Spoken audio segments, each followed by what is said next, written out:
सवालों के सिलसिले को शुरू करते हैं। अपने लिए मेहनत करें। आप बैठे बैठे नहीं बन सकते, right? This is not by luck by chance. Swarnima ji, क्या आपको लगता है कि वो लाइन फिट होती है क्या कि अगर मैं कर सकती हूँ तो और कोई भी कर सकता है? परफेक्ट जीरो से शुरुआत करिए। सो अगर मैं कर सकती हूँ तो हर कोई कर सकता है। And my whole journey is a self study base. आप फर्ज कर लीजिए कि मैं एक एस्पिरेंट हूँ और शुरू से स्टार्ट कर रहा हूँ और मुझे ये जानना है कि मैं एनसीईआरटी कैसे पढूं? हर एनसीईआरटी के साथ स्ट्रेटेजीज अलग हैं। कौन नहीं चाहता आईएएस आईपीएस बनना? हर माँ बाप चाहते हैं उनके बच्चों का सपना पूरा हो। अब यूपीएससी अड्डा करेगा आपकी मदद। तो जुड़िए हमारे साथ pre plus mains foundation batch से, जहां आपको मिलेगी daily live classes, recorded classes और साथ ही साथ 1-to-1 पर्सनल मेंटरशिप प्रोग्राम। तो जोड़िए अपना नाम भी फ्यूचर टॉपर्स की लिस्ट में। लिंक डिस्क्रिप्शन बॉक्स में मिल जाएगा, क्योंकि अब होगी तैयारी जीत की। हेलो एवरीबॉडी, नमस्कार दोस्तों। कहते हैं कि जब एक पुरुष जब सक्सेसफुल होता है तो अपने साथ साथ वो अपने परिवार का भी भला करता है, एक पुरुष। लेकिन कहते हैं जब एक महिला सक्सेसफुल होती है तो सिर्फ अपने परिवार का ही नहीं बल्कि अपने सारे समाज का एक कल्याण करती है। समाज का कल्याण करने से मतलब ये है कि हमारी जो सोच है महिलाओं के प्रति, उनके एम्पावरमेंट के प्रति, सोशल इश्यूज के प्रति, उस सोच को और बदलती है, काफी बदलती है। तो ये जब हमारी आइडियोलॉजी बदलेगी तो ही चीजें सुधरेंगी। सो इसी चीज का एक सबसे बड़ा उदाहरण आज हमारे सामने है। और जिस थंबनेल को देख के आपने इस वीडियो को क्लिक किया है, बिल्कुल आज टॉपर स्टॉक विद सिद्धार्थ यानी कि टॉपर स्टॉक विद सिड में हम निमंत्रण देते हैं स्वर्णिमा सिंह जी को, जिन्होंने यूपीपीसीएस 2021 में रैंक 24 हासिल की है और इनकी फर्स्ट प्रेफरेंस थी as an deputy superintendent of police. Swarnima ji, बहुत बहुत शुभकामनाएं आपको इस सक्सेस के लिए। और अड्डा 24/7 आपको अप्रिशिएट करेगा और अड्डा 24/7 के पूरी फैमिली की तरफ से आपको ढेर सारी शुभकामनाएं। Thank you Siddharth. ग्रेट। अभी मतलब कैसा लग रहा है अभी कल शाम के बाद से अभी Swarnima ji? Nothing change, life is as it is, nobody is valuing me. घर में सब कुछ वैसा ही है, कुछ भी चेंज नहीं हुआ। Right, definitely. आपकी जो कुछ समय की मेहनत थी, क्या वो मेहनत का परिणाम है ये? क्या क्या यहाँ पे हम एक पॉजिटिविटी देख सकते हैं? डेफिनेटली 3 साल विद 2 इयर्स लॉकडाउन। ओके। तो उस 2 साल के लॉकडाउन के साथ 3 साल कंटिन्यूटी में प्रिपरेशन करना ओके। कि आपको हर कोई कह रहा था कि यू कांट डू दिस और ये बहुत टफ होता है। तो मेहनत है, मतलब if I will give again then I will get good marks again. This is great. Not by luck by chance. Of course, of course, of course. I mean I think ये आपका फैसला था क्योंकि समाज तो कह ही रहा था कि तुमसे नहीं होगा। या definitely. Great. I think luck उन्हीं को फेवर करता है, मुझे लगता है स्वर्णिमा जी, जो वो उस डायरेक्शन में मेहनत करें और जो या अपने लिए मेहनत करें। आप बैठे बैठे नहीं बन सकते, राइट? या ग्रेट। सो आई मीन आप एक जीता जागता एग्जाम्पल हैं और मेरे हिसाब से जितनी भी हमारी फीमेल कैंडिडेट्स हैं, अड्डा के प्लेटफॉर्म पे मिलियंस में फॉलोअर्स हैं और हमारे आईएएस के प्लेटफॉर्म पे सौभाग्य से बहुत ज्यादा फीमेल कैंडिडेट्स हैं। They wanted to make a difference to the society and this is why जो पूरी लिस्ट है अड्डा में, कम से कम 30 से ज्यादा सिलेक्शंस हुए हैं इस बार। पूरी लिस्ट में से मैं सबसे पहले महिलाओं को कॉल कर रहा हूं जो हमारे टॉपर्स रहे हैं और उनके साथ ये खुशी साझा कर रहा हूं, शेयर कर रहा हूं। बहुत ही खुशी की बात है। जैसा कि आपका नाम है खुद स्वर्णिमा, और स्वर्णिम भारत का जो उद्देश्य है, जो नींव है, वो महिलाओं के एम्पावरमेंट से ही होगा, सशक्तिकरण से होगा। या श्योर। ग्रेट। तो इन सवालों के सिलसिले को शुरू करते हैं जो कि हमारे व्यूवर्स हैं, एस्पिरेंट्स हैं, उनके लिए काम आ सकता है। एक छोटा सा बैकग्राउंड आपके बारे में हम जानना चाहते हैं स्वर्णिमा जी, कि आप कहाँ से आते हैं, माता पिता, एंड देन कैसे शुरुआत की आपने इस तैयारी की? ओके, सो मैं बेसिकली कानपुर अर्बन से बिलोंग करती हूँ। जी। और मेरी जो बेसिक स्कूलिंग है वो कानपुर में ही हुई है, अलग अलग स्कूल्स में, starting from Saraswati Shishu Mandir. Okay. Then I changed 2 or 3 schools within time. So this is up to the 12th, and after that I completed my BTech from HBTI Kanpur, okay, nice. and then I completed my MBA from IMT Ghaziabad. Okay. and then I join a job as a HR and a senior design engineer in a corporate Okay. where I work more than 7 years. Okay. Yeah. Great. मतलब अम, वो shift कैसे रहा? आपने मतलब totally engineering background से हैं आप, Yeah, sure. And then you moved here in the corporate like designer आपने कहा, एंड देन एचआर एग्जीक्यूटिव। वो क्या शिफ्ट था मतलब? शिफ्ट बिकॉज देखिए जो कंपनी का लेवल होता है, company is a very small background or a small ground to play. Right. And I think so. Most of us, after 10 of 5 years or 7 year of experience, this is enough. There's nothing new to learn or nothing new to show. Exactly So my saturation level is achieved almost.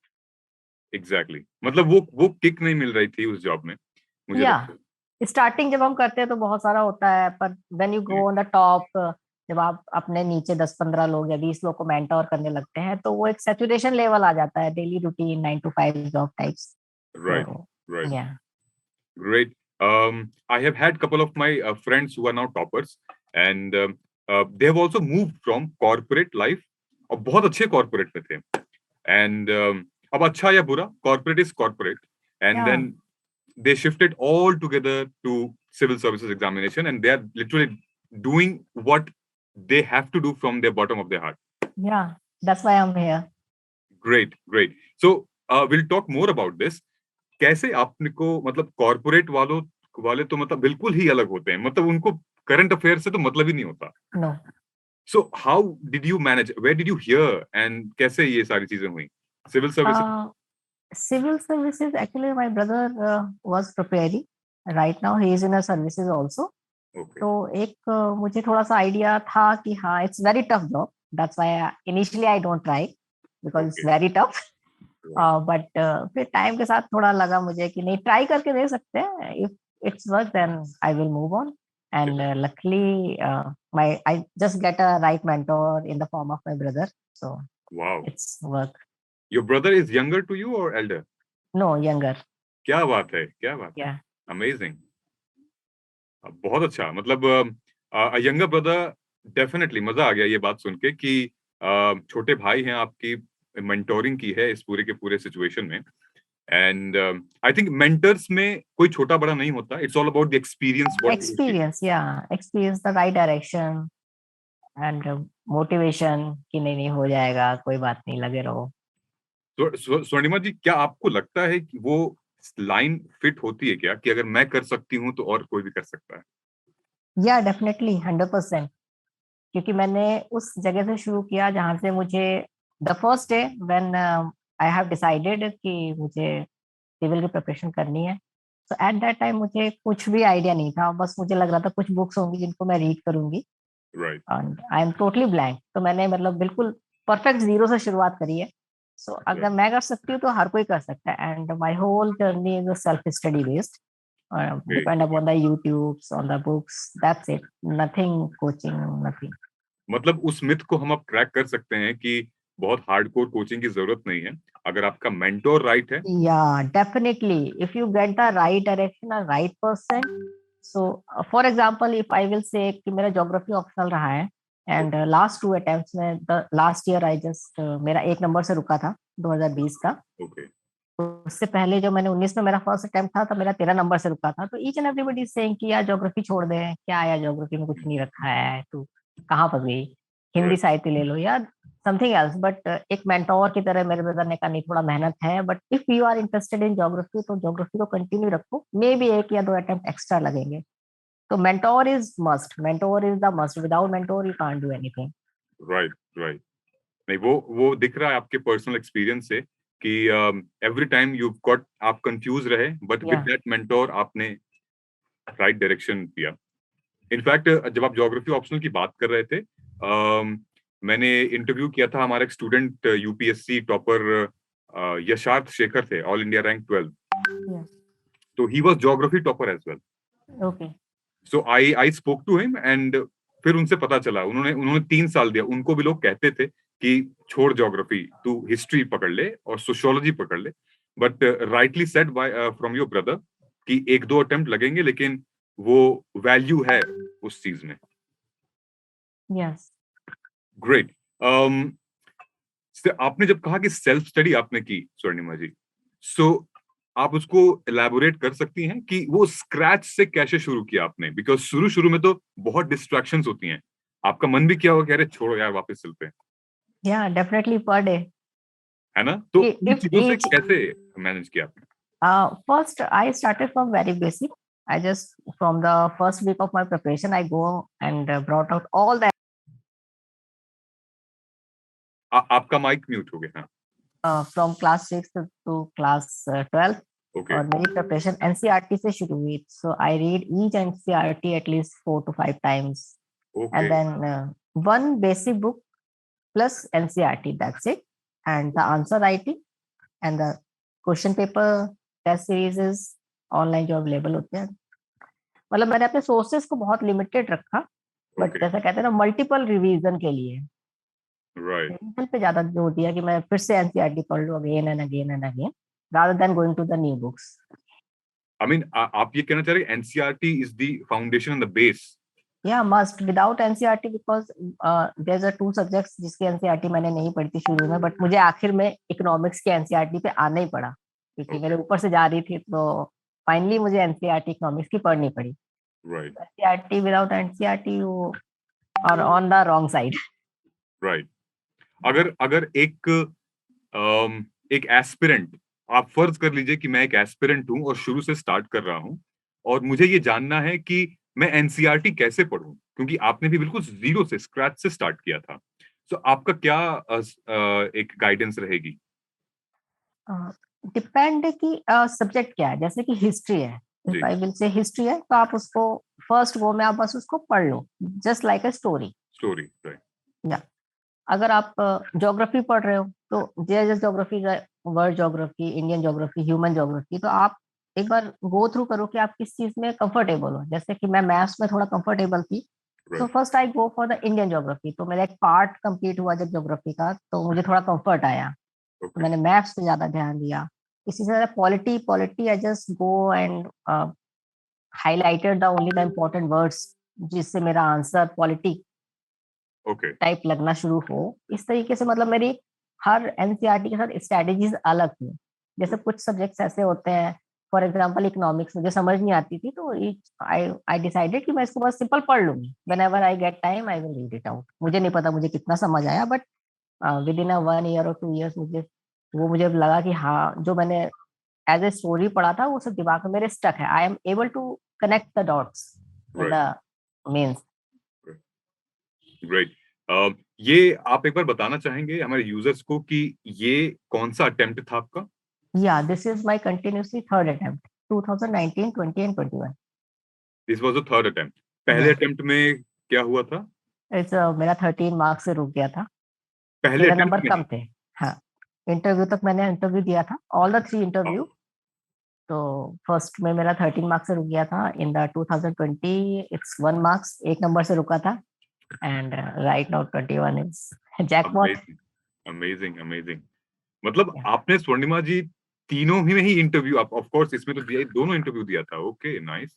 या ऐसी क्या ऐसा क्या आपके पास वो यंत्र था, वो अस्त्र था कि आपने फर्स्ट अटेम्प्ट में ही आप इंटरव्यू तक पहुंच गए थे? I will say the lockdown. क्योंकि ओके, लॉकडाउन में क्या हुआ कि मेरे पास resources, I have a long list of books, but okay, because of the lockdown मैं अरेंज नहीं कर पाई। तो मेरे पास जो लिमिटेड रिसोर्सेज रह गए थे, बस मैंने उसी को मल्टीपल रिवाइज किया, आंसर ओके, राइटिंग करी, then revise, then answer writing, because I can't do anything in the lockdown. We can't okay, move, we can't courier the books और of course, nothing of else. Course. तो उसने मुझे एक सीख दी कि यार कम resources पे स्टक रहो, बिल्कुल स्टक रहो। बहुत सारे आपको सजेशंस मिलेंगे, change the books, change the subject, पर मैंने कहा नहीं, I will stuck on a as minimum resources as I can. Right, क्या बात है। मतलब ये this was surprising and amazing, amazing. मतलब ये प्रीलिम्स क्या क्या स्ट्रेटजी थी आपकी? कैसे प्रीलिम्स आप हर बार क्वालिफाई करते थे? प्रीलिम्स का मेरा स्ट्रैटेजी था कि मुझे 80% क्वेश्चंस करने हैं। 80% क्वेश्चन से मैं ज्यादा अटेम्प्ट नहीं करती थी। आई नो और आई डोंट नो, बट मेरा था कि मैं एक 80% निकाल लूंगी यूपीएससी ओके, में। ओके, उतने मुझे अटेम्प्ट करने, उससे ज्यादा नहीं करने हैं कि नहीं मुझे 150 के 150 मुझे करने हैं, ऐसा नहीं था। 80% दैट्स इट।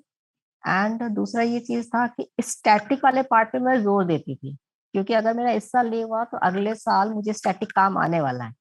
ओके, डायनेमिक को था इक्वल वेटेज नहीं देती थी मैं, 30% डायनेमिक देती थी, क्योंकि हर साल रिपोर्ट्स चेंज होनी है, हर साल आपका रैंकिंग चेंज होती जानी है, so how much you can learn. Right, और जो स्टैटिक वाला पार्ट था उसमें मैं टारगेट करती थी द सेंट्रल गवर्नमेंट, राइट, जितनी रिपोर्ट्स होती थी, जैसे नीति आयोग हो गया, राइट, सेंट्रल गवर्नमेंट ने अगर कुछ किया है, या फिर इंटरनेशनल ऑर्गेनाइजेशन जो बहुत ही रिनाउंड है, जैसे यूएन हो गया, यूएन एंड यूएन की जो रैंकिंग्स आती थी, दैट्स इट। मैं बहुत ज्यादा उसमें नहीं पढ़ती थी। Okay, okay, great. एंड क्योंकि प्रीलिम्स एक ऐसा दरवाजा है जहाँ पे बहुत सारे लोग ट्राई करते हैं उसको तोड़ने का, लिमिटेड लोग ही निकल पाते हैं और फिर मेंस लिखने का सौभाग्य होता है। तो आपको तो खैर तीनों टाइम ऐसा सौभाग्य मिला।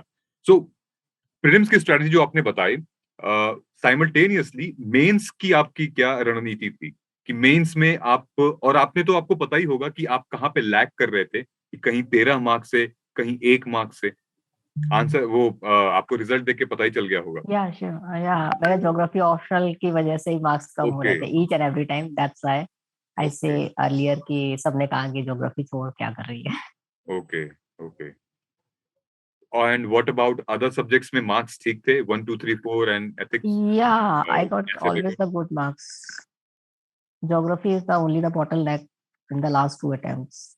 Okay, okay, great. सो वैसे अगर हम अप्रोच की बात करें तो आपका मतलब कॉर्पोरेट वाले तो लिखने का उतना होता ही नहीं है, सब कुछ No. ईमेल्स पे होते हैं, Yeah. कंप्यूटर पे होता है। आपको प्रॉब्लम नहीं हुई शुरुआत में आंसर लिखते हुए? 7 Yeah. साल I बाद आप कलम उठा रहे थे। बिल्कुल। और जो मैंने अपना फर्स्ट आंसर लिखा था, it's take around 2 hours okay, in writing 250 words, मतलब फिर भी मैंने 250 वर्ड्स तक पहुंचने में इट्स टेक 2 hours। सो उस 2 hours को मुझे 11 मिनट, मतलब 110 मिनट को 11 मिनट तक लाना पड़ा। क्या बात बट एक चीज मुझे था कि या तो मैं बिल्कुल बिना रोके निकलूं, लूजर होके नहीं निकलना कि यार मुझसे हो नहीं पाया। है। आई विल, कम से कम मैं खुद से कह सकूं कि नहीं मैंने अपना बेस्ट दिया, अब नहीं हुआ वो टचवुड गॉड लक हो सकता है, बट मैंने अपना बेस्ट किया। तो आंसर राइटिंग का मेरा strategy from the day one ये रही है कि मैं डेली अभी भी मतलब परसों तक भी मैं डेली 5 आंसर लिखती हूँ, कुछ करूँ ना करूँ, I just right 5 answer, that's it. Wow, मैं उनको नहीं पढ़ती हूँ, नहीं देखती हूँ कि मैंने क्या लिखा, बट मैंने 2 दिन पहले तक भी मैं रोज 5 आंसर, एक रिचुअल की तरह मैं रोज लिखती थी कि 5 आंसर लिखो और हटाओ आगे से।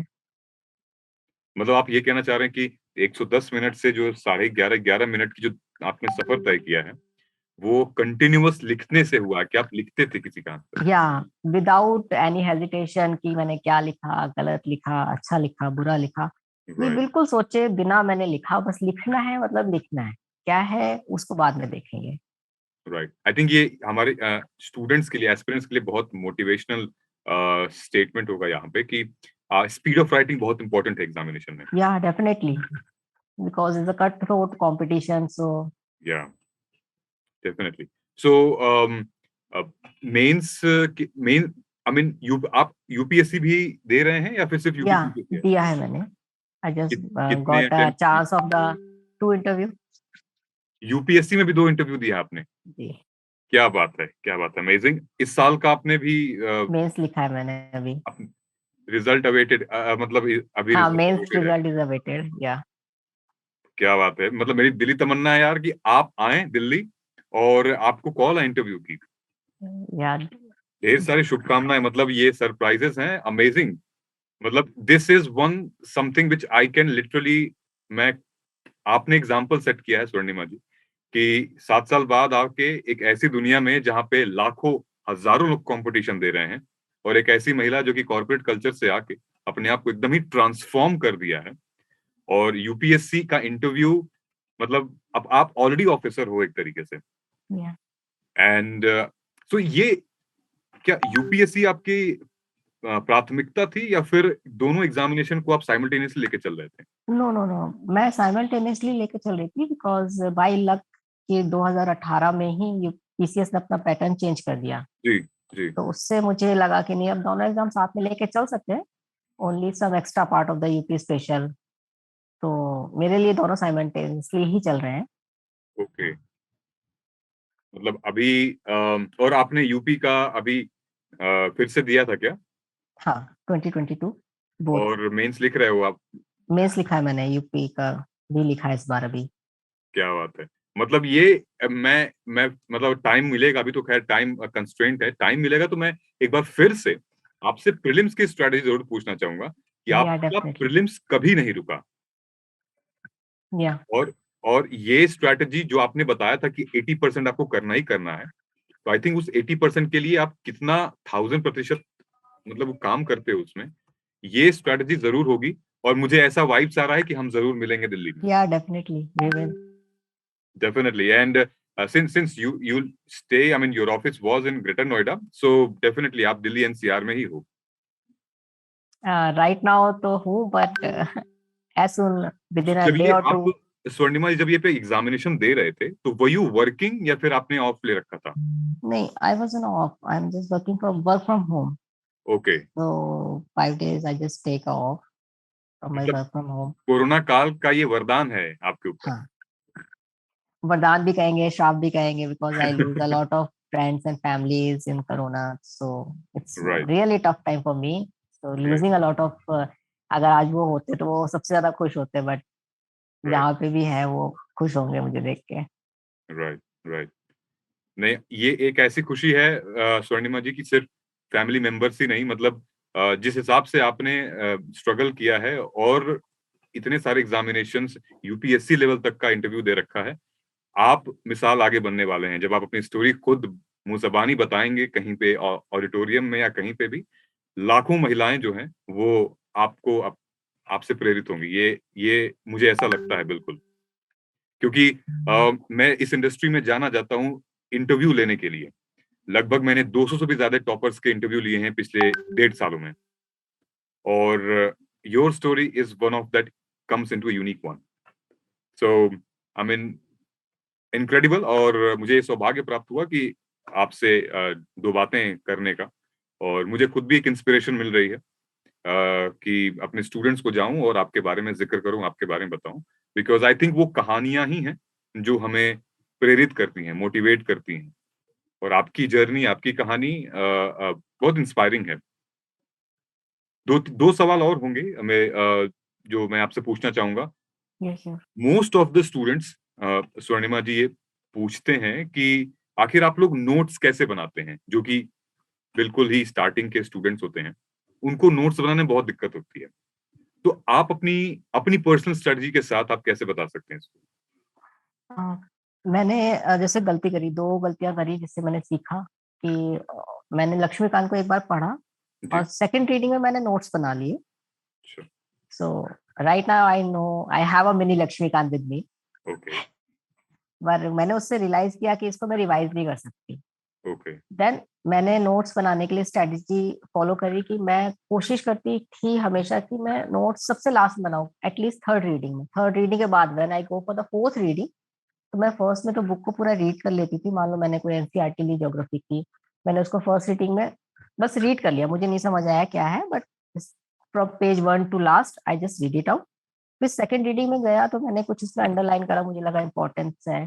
देन थर्ड रीडिंग में मैंने उसको हाईलाइट करा, एंड दैट्स वो जो हाईलाइटेड चीज है उसको मैंने फाइनल नोट्स किया कि मेरे पास एनसीईआरटी की जो ज्योग्राफी की 4 किताबें हैं, उन 4 किताबों के नोट्स मेरे पास सिर्फ शायद 7 या 8 पेज में होंगे in the form of the map. That's it, okay my whole NCERT of geography from class 6 to class 12 इन 6 or 7 पेजेस। That's it.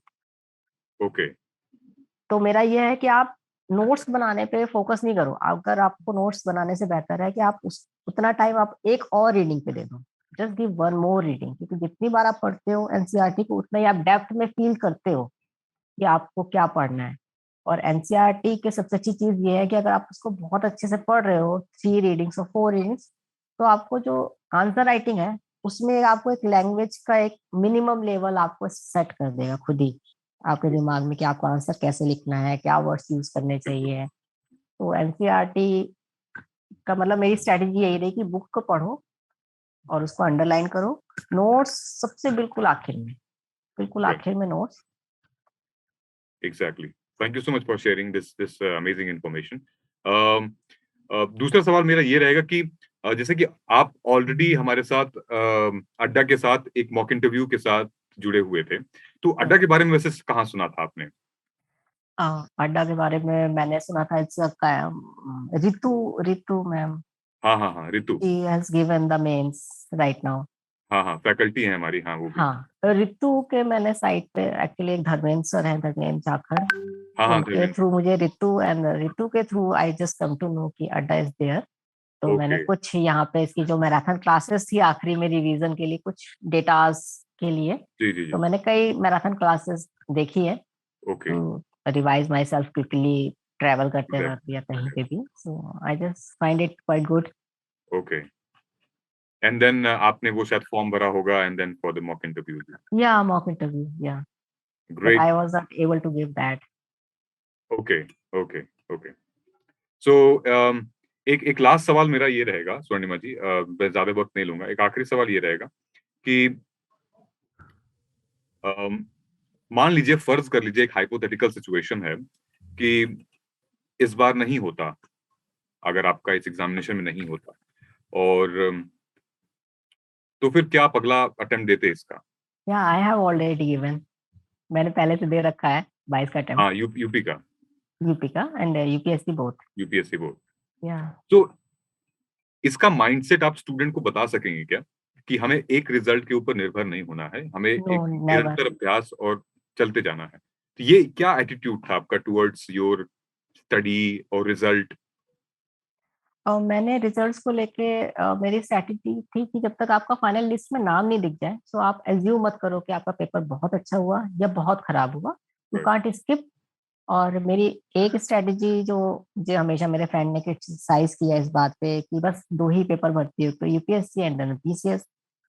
तो I never filled up you Uttarakhand और एमपी, कभी मैंने नहीं पढ़ा बिहार। आई नेवर एवर, मैंने कहा नहीं, पढ़ाई नहीं करनी है पहले। अगर इसमें मैंने क्रैक कर लिया तो मैं am able to crack BPSC और एमपी पीसीएस ऑल्सो। Right. तो मेरे जो फ्रेंड्स का जो मुझे उनके फेलियर से जो एक्सपीरियंस हुआ कि वो मल्टीपल एग्जाम्स एक साथ देते थे, so अच्छा। they are not able to give time in revision and reading and their answer writing practice। एक महीने में दो दो तीन तीन एग्जाम देना। तो अच्छा। मैंने वो स्ट्रेटेजी को थोड़ा अपने लिए लिमिटेड रखा कि नहीं, मुझे दो ही एग्जाम देने हैं, UPSC and then PC, that's it. Okay okay, great. एक कोई ऐसा मैसेज, क्योंकि मुझे लगता है कि आप शायद अब उस विशियस साइकिल में नहीं हैं जब आपको एस्पिरेंट बोला जाए, कि आप वो अब थोड़ा सा बाहर आ गए हैं, अब आप एक टॉपर हैं, आप ऑलरेडी एक रैंक है आपके पास, एक पोस्ट है आपके पास, और कहीं कुछ रिजल्ट अवेटेड भी है। तो आप स्टूडेंट्स को जो हमारे प्लेटफॉर्म पे हैं, जो कि अब तैयारी करना चाहते हैं, जो ग्रेजुएशन में हैं अभी, जो एग्जामिनेशन क्रैक करना चाहते हैं, उनके लिए एक एडवाइस आप, एक गाइडेंस एज ए मेंटर बन के आप क्या देना चाहेंगे? मेरी जो एडवाइस होगी कि आप इस एग्जाम को अपने जो नॉर्मल ग्रेजुएशन का एग्जाम है उनकी तरह नहीं समझिए, क्योंकि it's a total of personality change. आपको अपने आप को चेंज करना पड़ेगा। जैसे मेरे भी एग्जाम से पहले मेरी बहुत सारी थॉट्स हुआ करती थी, कुछ आइडियोलॉजीज थी, राइट। पर जब तक आप उसको नहीं तोड़ोगे आप एग्जाम नहीं क्रैक कर पाओगे। It's a damn sure. सिर्फ बहुत अच्छा पढ़ने से या बहुत अच्छा लिखने से आप एग्जाम कभी क्रैक नहीं कर पाओगे। यू हैव टू, मतलब आपको अपने को बिल्कुल न्यूट्रल करना पड़ता है। अगर आपकी आइडियोलॉजी है तो आप उनको खत्म करो, आप किसी के लिए कोई थॉट्स हैं देन रिमूव देम। तो आप इसको पर्सनालिटी चेंज लेके चलो। और दूसरी चीज ये है कि अगर आपको टाइम लग रहा है, जैसे मुझे टाइम लग रहा, तो मैं हमेशा खुद से कहती थी नहीं स्वर्णिमा, ये मान कि ये तेरी ट्रेनिंग चल रही है, you are already selected, it's a training period, if you are completed that training then you will get the job. तो मैंने इस चीज को अपने लिए मोटिवेशन रखा कि यार जब तुम घर पे बैठ के पढ़ाई नहीं कर सकती हो 10-12 घंटे, तो how can you serve the society जब आपको 12 घंटे 18 घंटे 14 घंटे in the emergency situation you have to work, how can you. So मैंने इसको अपने लिए एक ट्रेनिंग पीरियड की तरह हमेशा खुद को कहती थी कि नहीं, it's a training period, I need to beat it. Right. तो मैं अपने जूनियर्स को भी यही कहूंगी कि आप इसको ये मत सोचो कि आपका नहीं हुआ, आप सोचो कि आप में कमी है। ईच टाइम जब भी मेरे फेलियर्स आए तो मैंने सबसे पहले अपना दिमाग लगाया कि मैं कहाँ पे लैग कर रही हूँ, ये सोचने की जगह कि अरे यार मेरा एक नंबर से रुक गया, अब क्या करूँ कैसे करूँ, बहुत दुख हुआ। तो ऐसी चीजें मैं 1 minute, not even a single second में मैंने नहीं सोची कि मेरा रुक गया। मुझे था first find out the mistakes and then move on. Right. Great. I mean, matlab, even you can be a great mentor to somebody. Now, Yeah, even I am a HR mentor also. So I am a great mentor. I'm a great motivational speaker also. So I just Okay. motivate a lot of people. Right, right. No, I mean, I can sense, I can feel it. So great. Well, thank you so much. आपका ज्यादा वक्त नहीं लेते हुए आपको ढेर सारी शुभकामनाएं देते हैं, मैं देता हूं और पूरी अड्डा की टीम देती है, जितने भी स्टूडेंट्स हैं उनकी तरफ से भी Thank you. ढेर सारी शुभकामनाएं हो मैम, और आप अपनी इस जर्नी में सफल हों, और जो एक एक उद्देश्य जो लेके आपने इस परीक्षा को लिखा था वो उद्देश्य पूरा हो। और ये जो एम्पावरमेंट वाली बात हमने शुरू में डिस्कस किया था, विमेन एम्पावरमेंट, मुझे लगता है कि आप इस पे बहुत काम करेंगी, और डेफिनेटली हमारा भारत एक स्वर्णिम भारत की तरफ डेफिनेटली जाएगा अगर मेजॉरिटी ऑफ दी हमारे जो इक्वालिटी की जो भाषा है, इक्विटी की जो भाषा है, उसमें ज्यादा से ज्यादा महिलाओं को पार्टिसिपेट किया जाएगा। एक मैम बोनस सवाल मैं आपसे पूछना चाहूंगा। Yes, sir. बोनस सवाल ये है कि अभी रिसेंटली आपने देखा कि टॉप 3 यूपीएससी के टॉप पर दे वर विमेन। Yeah. सो क्या ये प्रेरणादायक है? क्या इससे देख के मोटिवेशन मिलता है कि यार ये कर सकती हैं तो हम भी कर सकते हैं? कुछ ऐसी ऐसी महसूस होता है किसी भी एक एस्पिरेंट को, अगर आप जब आप एस्पिरेंट थी तो? डेफिनेटली किसी की भी, मैं फीमेल्स के लिए तो स्पेशली कहूंगी और मेल्स के लिए भी, क्योंकि मेल्स भी मैंने देखा काफी लड़के बहुत ज्यादा स्ट्रगल्स करते हैं और सिचुएशन में रहते हैं। तो मैं हमेशा से ही उनको मतलब मैंने अपनी जो प्रिपरेशन थी या अपना मोटिवेशन था, हमेशा खुद को जेंडर न्यूट्रल रखा कि जी, लड़की कर रही है या लड़का कर रही है उससे नहीं मतलब है, बट अगर किसी ने उसको और सिचुएशन में बीट अप किया है तो यार मुझे भी थोड़ा पेशेंस रखना चाहिए and I will beat up. Right, great, great, thank you so much ma'am. So दोस्तों, ये थी स्वर्णिमा मैम, जिनका ऑलरेडी सिलेक्शन हो चुका है, यूपीपीसीएस टॉपर रह चुकी हैं अब, और कमाल की बात यह है कि यूपीएससी मेंस भी लिखा है, यूपी में मेंस भी लिखा है, और उससे भी कमाल की बात यह थी कि मैम की प्रेफरेंस थी डीवाईएसपी पुलिस ऑफिसर, और इससे आप लगा सकते हैं कि यूपीएससी के मेंस में क्या प्रेफरेंस दिया होगा इन्होंने। तो अमेजिंग, वो सपना आपने जो देख रखा है उस पर ढेर सारी शुभकामनाएं हैं, और जल्दी ही दिल्ली मुलाकात मुझे ऐसा लगता है होगी आपसे हमारी, और बहुत बहुत thank you so much ma'am कि आपने अपना टाइम साझा किया हमारे साथ। तो ये था हमारे यूपीएससी आईएएस अड्डा का platform. Thank you so much ma'am, thank it you. Was an amazing conversation, amazing. Thank you. Thanks a lot.